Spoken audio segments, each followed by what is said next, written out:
My mum was, I suppose, the main parent around when we were children, or certainly when I was a child.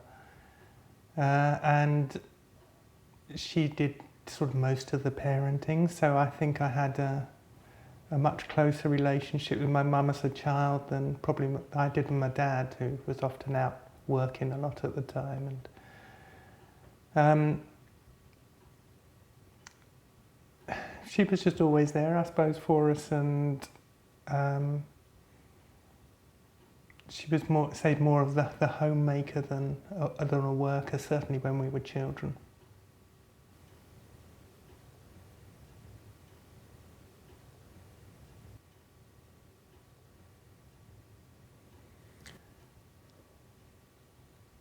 The dementia has obviously taken away her memories of her family, the memories of all of her memories of her sort of past life, I think. And it's very hard to see someone that is a shell, really, of their former selves.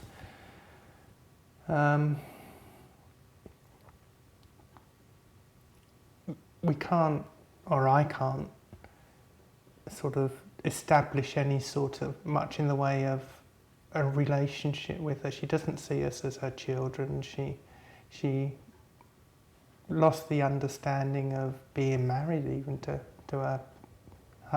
Fred, who they were married for 60 odd years, something like that.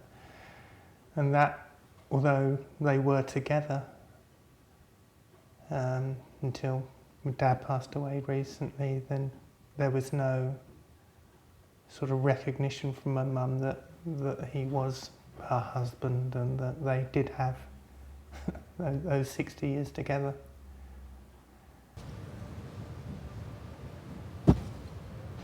What are you doing? Coming to visit you. Eh? Coming to see you.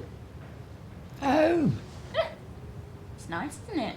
Bit of Oh, company. is that what you were doing? Yeah. Yeah. Good to see you. Yeah. I think the three of us brothers, we saw more of it, or we understood more of what was happening sooner than my dad did.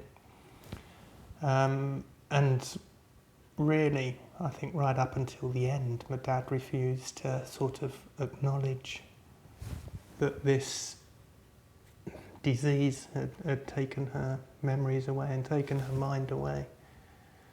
He always tried to treat her exactly the same as he'd ever treated her, as his loving wife.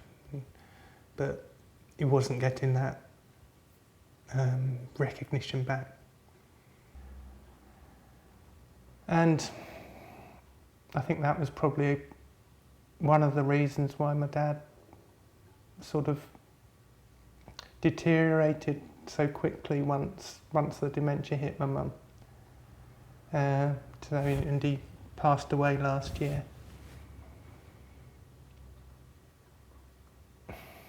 It's a difficult time, of course. Shit.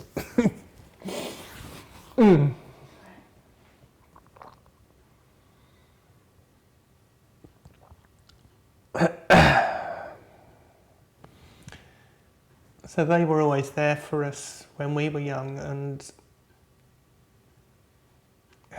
although they can't, my mum and probably my dad really didn't see it, I believe we've been there for them now, and doing everything we can to keep them safe and to keep them well is really, I think, the best we can do for my mum now, which is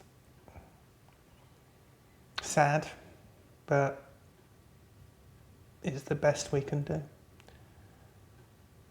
I love her in exactly the same way as I've always loved her, and will care for her as long as I can.